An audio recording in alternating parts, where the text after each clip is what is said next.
Welcome to the Great Detectives of Old Time Radio. From Boise, Idaho, this is your host, Adam Graham. If you have a comment, email it to me, box13@greatdetectives.net. Follow us on Twitter at Radio Detectives and become one of our friends on Facebook, facebook.com/Radio Detectives. I do want to encourage you to check out our store, store.greatdetectives.net, where you can get all my books, audiobooks, ebooks, or including my superhero comedy series featuring the adventures of Powerhouse, the latest release of which is Speed Trap. But now we're going to get into today's episode, which is The Private Files of Rex Saunders. This was one of many programs that NBC made in the early to mid 1950s. There were so many mystery programs they tried for a limited period of time, actually. We played several of them. Nero Wolfe, Crime and Peter Chambers, Easy Money.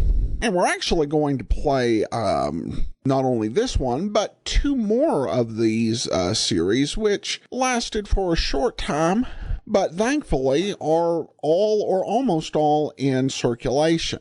The Private Files of Rex Saunders starred Rex Harrison. Harrison was already a well-known and well-liked actor on both sides of the Atlantic. His greatest films were those from the mid-1960s. Cleopatra, My Fair Lady, The Agony and the Ecstasy, and of course a childhood favorite of mine, Dr. Dolittle. Also involved in this series is Hyman Brown, a great figure in the golden age of radio who would continue to exert his influence with the 1970s and 80s radio revival series, CBS Mystery Theater. Now it's time for the first episode of the series. The original air date, May the 2nd, 1951, and the title is The Lady with Hate in Her Heart. Thousands of dealers present Rex Harrison, starring in another intriguing adventure transcribed from the private files of Rex Saunders.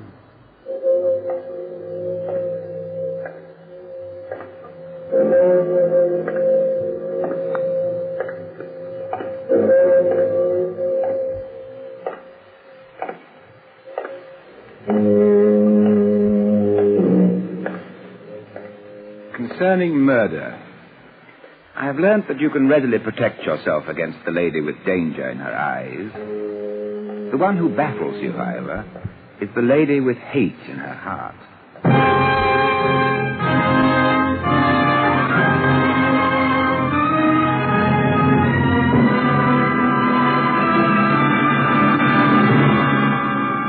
And now, the private files of Rex Saunders. RCA Victor, world leader in radio, first in recorded music and first in television, brings you the first in a new series of exciting detective adventures with Rex Harrison, brilliant international star of stage and screen.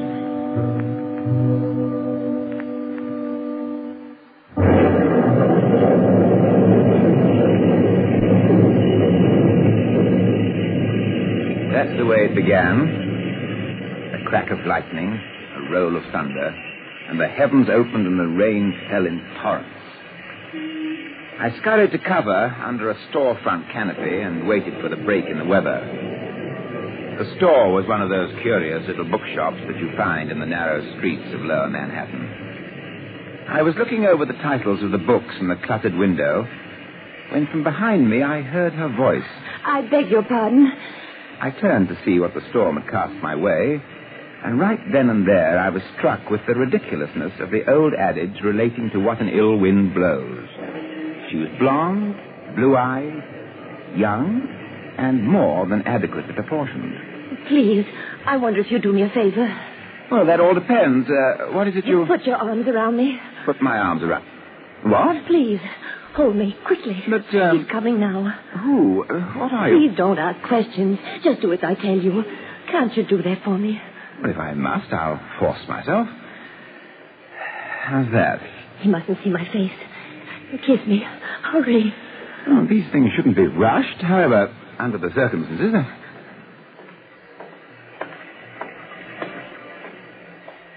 Oh, you can let go now.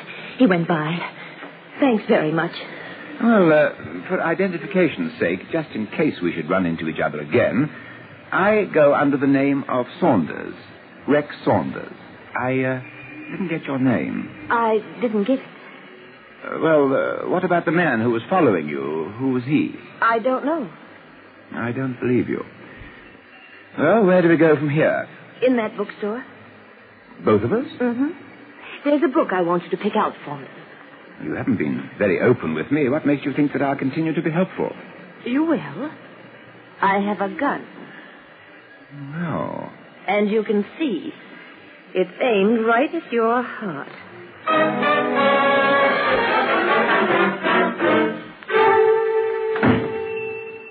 Now, you have everything straight? Yes. The book is called The Lonely Trail, and it's on the shelf at the back of the store. That's right. Here comes the proprietor. Good evening. I'd say that's rather debatable. But it's comfortable in here, sir. It's a little close. You're looking for something in particular? No, we're just browsing around. I see. Well, go right ahead. If I can be of any help, just call. If the opportunity presents itself, I most certainly will. I told you not to try any funny business. You can't kill me for trying. Or, can you? That depends on you. You go back there and get that book. I'll be standing right here by the window. And remember, you won't be out of my sight for a second.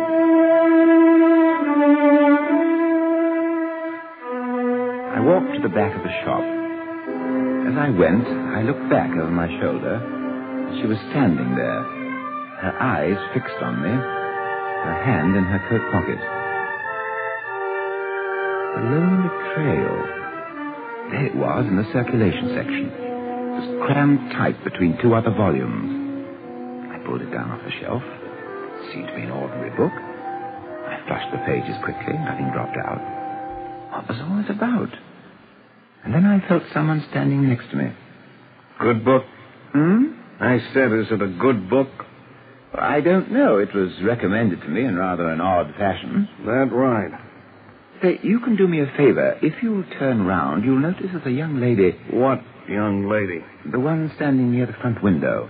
There's nobody there near the window. What? Oh, she's gone. All right, what is this? Well, believe me, there was a young lady there a moment ago, and frankly, it's a great relief that she has gone. She had an automatic pointed at me. An automatic, huh? Like this? Yes, just like... Well, you two. All right, now walk out of this store ahead of me. And no tricks. What the deuce am I supposed to be? Target for tonight?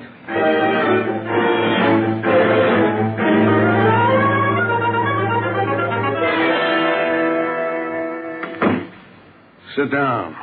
Over there on that chair. Would you mind telling me what all this is about? Sit down, I said. Now go ahead. Give me the story. But I told you everything. Believe me, I was standing under the store canopy when the young lady came along and... I said I wanted it straight. You're making a mistake. Nothing I can tell you. This going over you're attempting won't do any good. Oh, no? And if you permit me to show you my identification... Get your hand out of that pocket. I said put your hand down. Now stand up. Turn around. Face the wall. I'm giving you one more chance. If you don't open up now, I'm getting it out of you the hard way.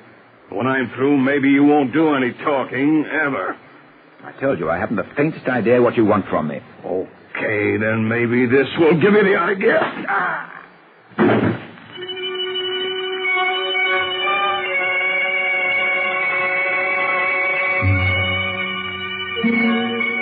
I felt a tearing pain in the back of my neck. A low, dull, buzzing sound danced in my ears. I went spinning downward in 1,000 black circles, down and down and down. And then I hit something soft and bouncy, and I started up through the black wall of circles. The strange buzzing in my ears dissolved into a more familiar sound. My eyes slowly opened. I was in an auto. A taxi. So, feeling better, Bud? Well, alive, anyway. Where are we, driver? Central Park. Some of that stuff they pass out for whiskey can be awful rugged, can't it? But how did I get in this cab? Friend of yours, I guess. He handed me a couple of bucks and told me to take you two stews for an airing. Two? Yeah, you and your chum back there. I looked at the seat beside me. There was someone slumped in the corner against the armrest. I pulled back the hat from his face. It was a fellow who'd roughed me up in that room. How's your pal doing back there? My pal wasn't doing so well. My pal was dead. Still out, huh? Quite. Maybe you want to take him someplace and sober him up, huh? 643 West 69th Street, driver. I'm taking him home with me.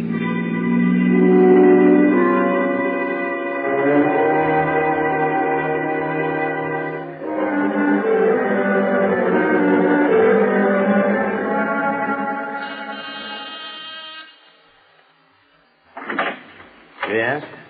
Oh, Rex, it's you. What happened? I've been waiting for you for over 2 hours. Where have you been? Oh, believe it or not, Alec, I was delayed by a kiss. A likely story. Look at you. Why, you look... And I got off lucky. Look at him. Huh? Well, this gentleman stretched out on the floor here. Oh. Well, who's he? I don't know. There wasn't any identification on his clothes. Where'd he come from? I thought it'd be wise to bring him home with me. From the looks of things, it might have appeared as if I'd done it. Done what? Murdered him. He's dead? Very dead. Oh, dear. Here, help me bring him inside. But Come along, Alec, before someone walks into this corridor. Ready? Uh-huh.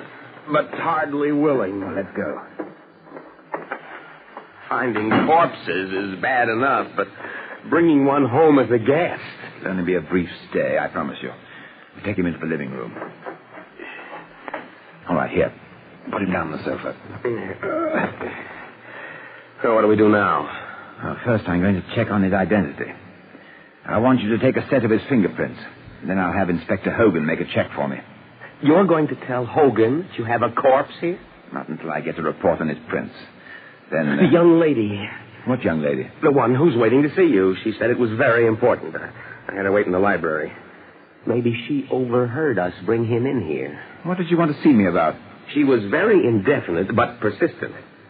She merely mentioned a book she said you'd be interested in. The title was... The Lonely Trail. That's it. The young lady, is she blonde, about 26, very attractive? Oh, very. And she's in the library now? Yes. Well, show her in. Show her in. Here? Certainly. Why? But that corpse... You're going to let her see it? That is my intention. All right.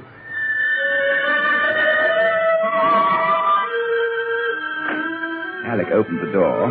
This way, miss. Mr. Saunders is in here. Presently, I saw her standing there in the doorway. The young lady of the bookshop. I knew it would be she. And yet somehow her presence was a minor shock to me.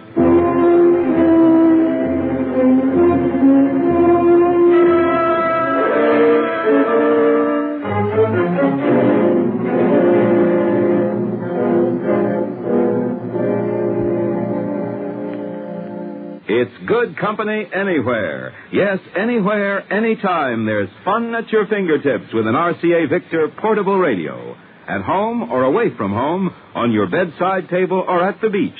It's great to own this pick of the portables, an RCA Victor. You'll enjoy that extra range. You'll rave about the tone, thanks to RCA Victor's exclusive Golden Throat tone system. Yet your RCA Victor portable boasts a compactness and lightness you never dreamed possible.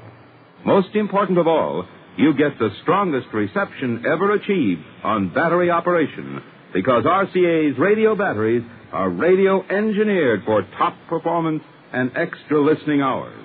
Yes, on every count, an RCA Victor portable radio is great company anywhere. Take your pick of the many beautifully styled models at your RCA Victor dealers. Remember to insist on RCA Victor.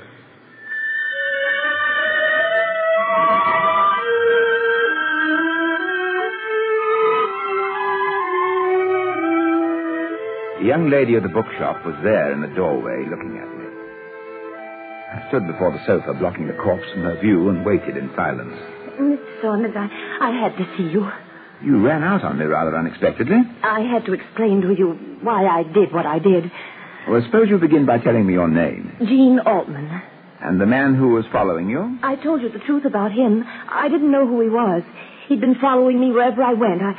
I had to get that book out of the store without his seeing me. I was afraid. That's why I wanted you to get it for me. And I suppose when you saw the man talk to me in the rear of the shop, you were again afraid and ran out. Yes, that's right. And what makes that book so important? I'm being blackmailed. Oh, it's been a nightmare. My husband, Paul Altman, is overseas in Belgium. He's been away for a long time. I became friendly with another gentleman. It was perfectly innocent. A photograph was sent to me in the mail one day. It was taken while Alan and I were dancing. My husband is very jealous. Mm-hmm. And your husband might take that photograph in the wrong light. Yes. I received another letter this morning. It said that I should go to that bookstore. In a copy of The Lonely Trail, I'd find another print of that picture and directions where I could go to buy the negative. I see. Mrs. Altman, will you come this way, please? I want to show you something. That body on the sofa there. What? Do you recognize him? Oh, yes. He was the man who was following me. I'll get it, Alec. You stay here with Mrs. Altman. All right. Yes? Rex Saunders? Yes. I'd like to look through your apartment. My apartment? Why? I'm looking for a girl. I see. What makes you think the girl that you're looking for is inside? She was tracked to this building. My men are checking the other apartment. My name is Wilson. Here are my papers. Treasury agent. That's right. Now, do I get a look inside? Come in. Do you mind telling me why the Treasury Department is interested in the young lady you're looking for?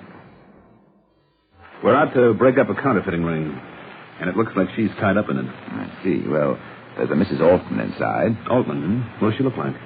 Well, you'll see in a moment. This way, please. Look out. She's... Alex, what the deuce is the matter with you? Be careful. She'll shoot. Why are you holding your hands up in the air? Well, that Altman woman, can't you see? She has a gun in my back. What is this? Now, put your hands down, Alex. She's gone. For what? That dame plays her tricks smart. She must have gone out through the rear entrance. Which way, Saunders? Through the door and then turn left. She won't get far this time. Let me know if you catch her, will you, Wilson? Right, it'll be a pleasure. Well, I'm sorry. I never expected that she'd just... Quite all right, Alec. As Mr. Wilson says, she plays her tricks smart. Who was he, that Mr. Wilson? The Treasury Department appears to have an interest in Gene Orphan, too. He's one of their agents. Now, tell me, what happened here? Well, the moment you left the room, she whipped out a gun. She made me go through the corpse's pockets. There was a book. She took the book and then made me face the door. And she stood behind me and said if I'd budge, she'd shoot. So that was what she was after, the book. Yes, and she got it. Well, she got a book, but not the one she was after. But I handed it to her. No, that was a duplicate copy. Huh? On the way home, I stopped to pick up an extra copy of The Lonely Trail. The one Mrs. Altman seems to prize so much is right here in my pocket.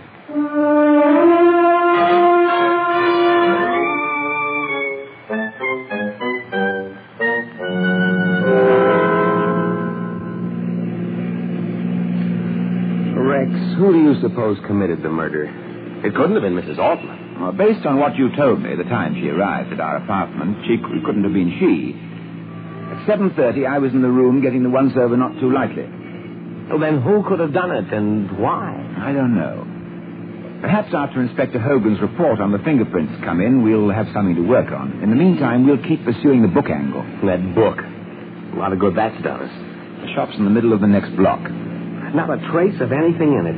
Just ordinary pages with ordinary print. We went through it, every word, and nothing. Very dull reading, what? That's the store just ahead. You wait here. Oh, no, sir. I'm going with you. That bookshop plunged you into enough trouble tonight. If you insist, come on.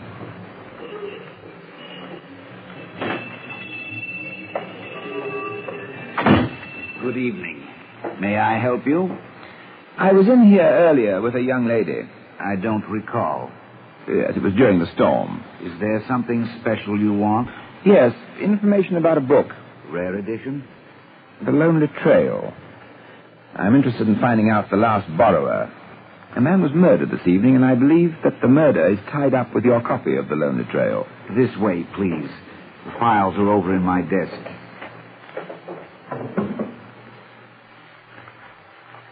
Yes, here it is. The Lonely Trail. It was borrowed last by a Mr. John Diamond. I'll have a look at that card, if you don't mind. Very well. Take this down, Alec. Go ahead.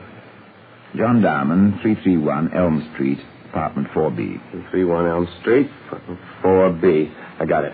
Anything else, gentlemen? That's all for now. Come along, Alec. Okay.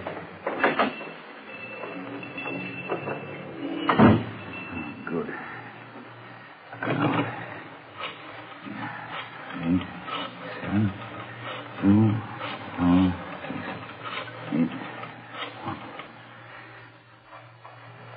Hello, this is Evans, who was here. I gave him Diamond's address. Yes, don't worry, I'll clear out of here fast. Just take care of things at your end before he gets there.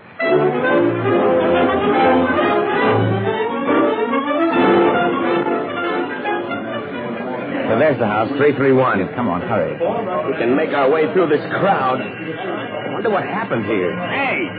I'm sorry, we're trying to get through this crowd. Hey, you're the guy who was in my cab before. The police say no one gets through the line. What's wrong? Plenty. A man just jumped out of that fourth-story window up there. They're taking him down to the morgue now. Fourth floor. Well, that house, 331. Yeah. The man that jumped, you know his name? Yeah, sure. I asked the cops. Diamond. His name was John Diamond.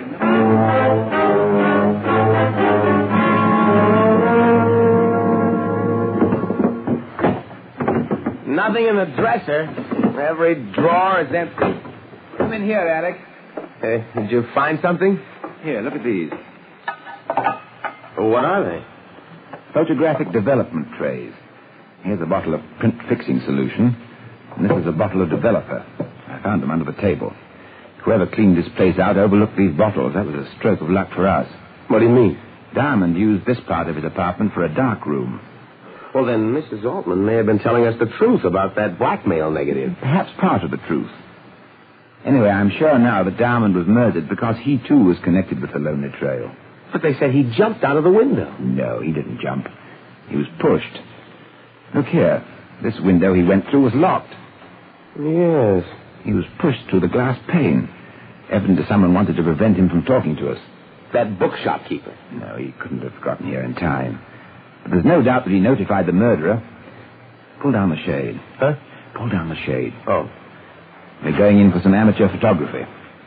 So now what? Some developer fluid in this pan. And now some fixing fluid in this other pan. Now, snap off the light. Well, what are you doing? Something I stupidly overlooked. I'm tearing off the paper on the inside of the back cover of the Lonely Trail. What do you expect to find? I found it. What? A piece of photographic paper, I think. Well, let's turn on the lights and see what's on it. No, stay away from the light switch. Really, this is getting to be quite a mystery. Now, just hold on. In a few seconds, you can turn on the light. All right, Alec, the light. There it is. What does it mean? There's a code printed on this sheet. A code to the book, The Lonely Trail. Get out your pencil. The code messages is given by page and letter number. You ready? Ready. Page 2, fourth word, second letter, A. Page 9, 10th word, first letter, L. Page 16, fifth word, third letter.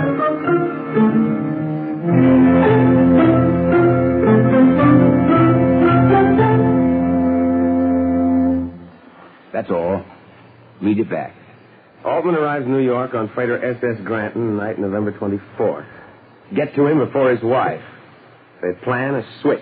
At Granton, tomorrow night. I don't get it. What kind of a switch do you suppose it refers to? I'm not sure.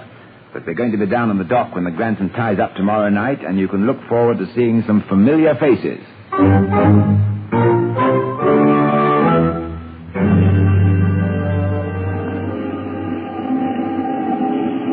I see, Inspector. Yes. Yes, thank you very much. Yes. Goodbye. Well, Alec, Inspector Hogan gave me the report on those fingerprints. Was the information helpful? Abundantly.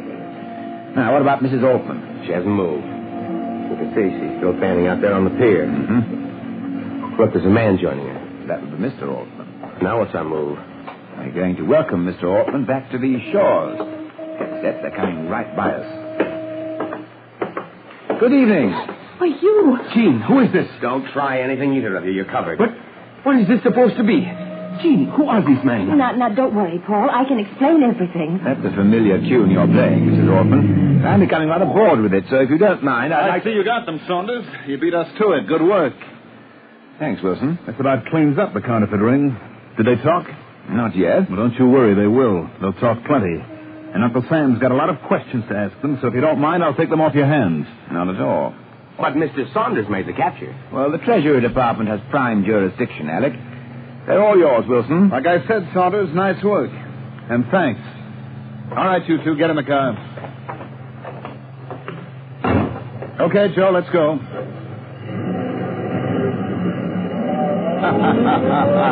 Nice going, Matthews. You almost had me believing that Treasury Act of yours. Mr. Wilson, the T-Man. How did you ever think it up? Shut up. Hey, what is the matter with you? I said shut up. What is the matter with him, Gene? They're onto us, Paul. They're wise. Huh? That's right, wise. You two are going to skip out on us with those rocks. And I saved you from that copper for a reason, Altman. I saved you so I could handle you my way.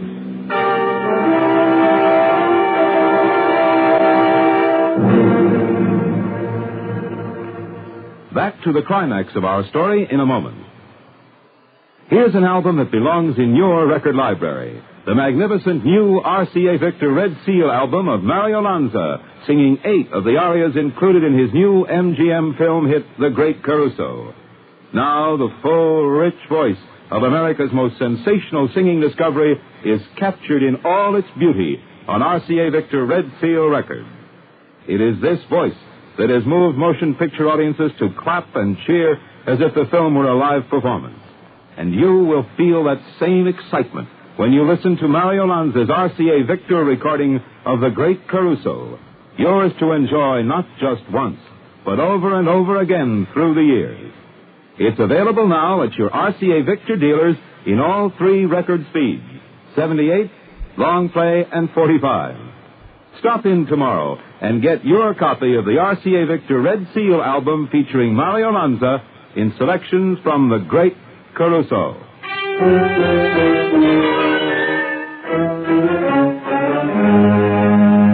All right, Altman, where are the stones? I told you I do not have them with me. You're a liar. You're a lousy liar. Now, where are they? Believe me, No use, Paul. Tell him. Maybe he'll give us a break. What is the matter with you? You They're in the crazy? heel of his shoe. Gene! Take that shoe off, Altman. I could... Never mind. You wanted those stones for yourself? Okay, you're going to have them for a while. You can die with them on. Now stand back, both of you. Stand back so I... Drop that gun. Saunders. I said drop it. Get it, Alec. With pleasure. He was going to kill us. He was going to kill I us. heard everything outside, everything I wanted to hear. Sorry to break up your party, Matthews. How did you know? How did you get here? To be quite frank, Matthews, I rather expected you to show up at the dock tonight with your Treasury Agent Act. There was only one thing to spoil it for you, a matter of fingerprints. A check through the FBI showed that the fingerprints of the unidentified corpse in my apartment were those of Ed Wilson, a real Treasury agent working undercover on a diamond smuggling syndicate. Wilson gave me some rough treatment in his room. Now I understand why. He was up against a rough mob, and he thought I was one of them. After I was knocked out, you killed Wilson, Matthews, just like you killed John Diamond. I got nothing to say. You've got to prove that. That won't be hard. And oh yes, to get back to the book, The Lonely Trail, for a moment. There's a trail awaiting all of you. And it's a lonely, dreary trail, because each of you is going to walk it alone.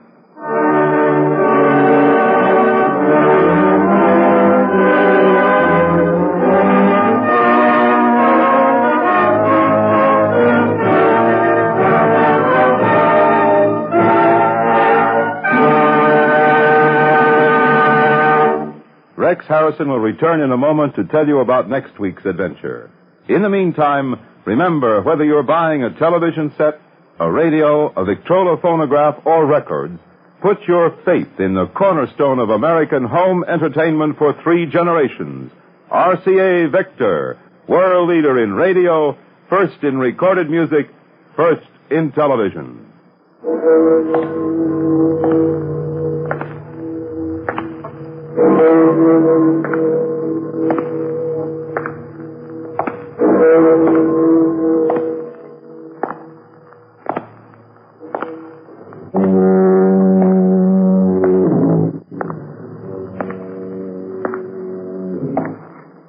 And now, here is Rex Harrison to tell you about next week's adventure from the private files of Rex Saunders. Next week, it's concerning art.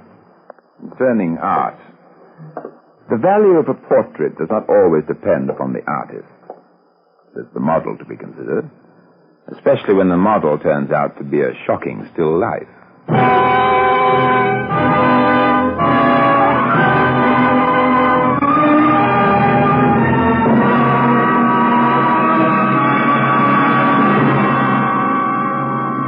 RCA Victor and its dealers have brought you The Private Files of Rex Saunders, written by Ed Adamson. In the cast were Leon Janney as Alec and Arlene Blackburn as Jean.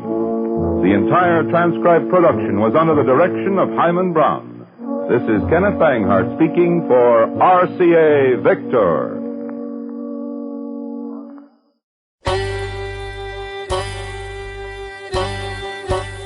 Hi, this is Andrew from OTRWesterns.com. I wanted to invite you to come take a look at our site. We stream live OTR Westerns 24 hours a day, 7 days a week, along with putting out podcasts of old-time radio westerns. Check us out at OTRWesterns.com. You're listening to The Great Detectives of Old-Time Radio with Adam Graham. Now let's get back into the show.